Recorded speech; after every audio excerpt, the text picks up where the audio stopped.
We all deal with pain, right? Physical, emotional, it's just part of life. But what if the goal isn't to get rid of it? What if it's about changing how we relate to it? That's what we're diving into today. A really powerful way of thinking that offers a wiser way to handle difficulty whenever it pops up. Okay, so let's get real for a second. When that pain hits, a sudden ache or that wave of anxiety, what's your first instinct? Your go-to move?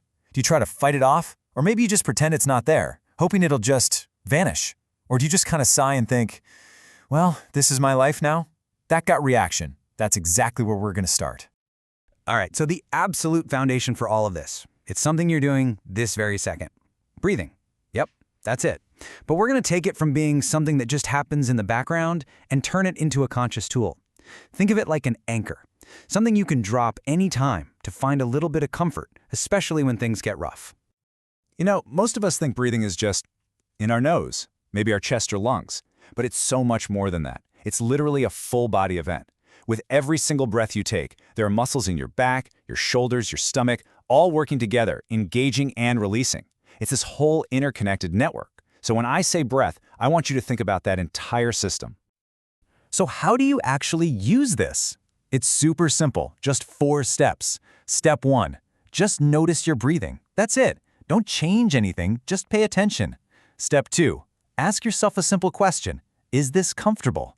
If the answer is yes, awesome, just keep doing what you're doing. But, and this is the most important part, if the answer is no, you are totally free to change it. Play around with it. Breathe a little deeper, a little slower, whatever. You're in charge here. You get to be in the driver's seat of your own comfort.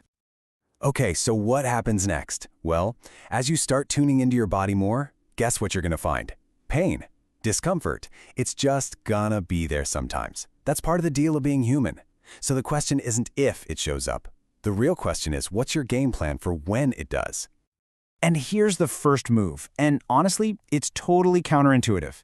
Our natural instinct is to zoom right in on the pain, right? To fixate on it.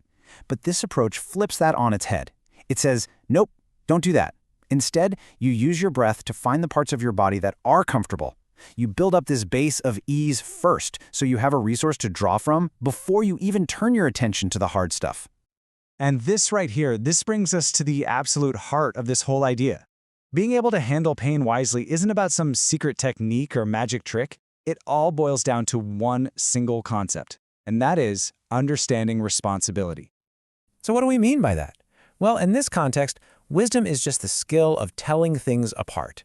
It's about getting really clear on what you can do something about right now and what you can't, because its cause is already done and dusted, it's in the past. This chart lays it out so clearly. Think of it like 2 different kinds of pain. On one side, you've got pain from past stuff. The cause is already set in stone. You can't go back in time and change it. So your job isn't to fix the source, it's to release the extra tension you're adding to it right now. But then on the other side, you've got pain from what you're doing in this very moment. Maybe it's how you're sitting or how you're tensing up your shoulders. And for that pain, your role is totally different. You can actually change it. You can adjust your posture, you can change your breathing. Okay, but the million-dollar question is, how do you know which is which? Well, you can't just sit there and figure it out in your head. This isn't a philosophy class, it's a lab.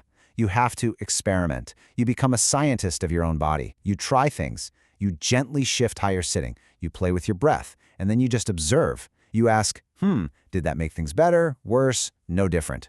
It's all about investigation. And becoming that scientist is so important because it helps you sidestep 2 really common traps, 2 extreme ways of thinking that, let's be honest, a lot of us fall into when we're in pain. So on one end of the spectrum, you've got the "it's all my fault" view, the idea that you're 100% responsible and every single ache is because of your current mindset. The problem? That totally ignores real, physical things from your past that you can't just think away. Then, on the complete opposite end, you have the "there's nothing I can do" view. This fatalistic idea that you're 0% responsible and you just have to suck it up. But that ignores all the little things you absolutely can change right now to feel better. The wise path isn't about finding some perfect 50-50 split.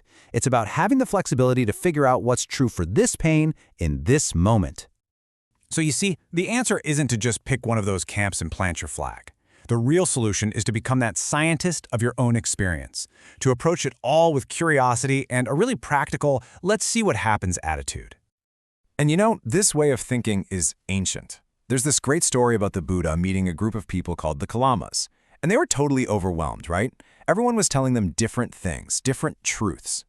So the Buddha didn't just give them another rule to follow. Instead, he gave them a method. He basically said, look, when you hear an idea, don't just believe it. Try it out. Ask yourself, what happens when I actually put this into practice? Then, just look at the results. Does it lead to a better place? If so, great, stick with it. If not, let it go. It's so practical, it's brilliant. And that's the whole point, right? This is about developing a skill, not memorizing a bunch of rigid rules. It's funny, we humans often love the extremes. It feels decisive. It's like trying to get into a garden by just hammering away at the brick wall. But the trial and error approach, that's like walking along the wall and looking for the gate. It's the path that actually gets you where you want to go. And this just totally changes what we think of as wisdom. It's not some dusty fact you pull out of a book. It's alive. It's a skill you're constantly using, moment by moment by moment. Yeah, I love this quote. It just nails it. You can have 100 wise quotes memorized, but what good are they if you don't know when to use them? Real wisdom isn't knowing the saying. It's knowing if this is the right moment for that saying. It's all about context and timing. So, when we boil it all down, what is this true wisdom we're talking about? Well, it's a sensitivity, it's discernment, it's that gut feeling of knowing what's appropriate right now. It is wisdom in action. It's something you do, not just something you have. It's simply the skill of responding to life as it actually is, right here, right now. So, let's leave you with this question to think about. When things get tough for you, which side do you tend to fall on? Are you the it's all on me person, taking on 100% of the blame? Or are you the nothing I can do person at 0%? Because really, the first step to finding this middle path is just being honest about where you're standing right now.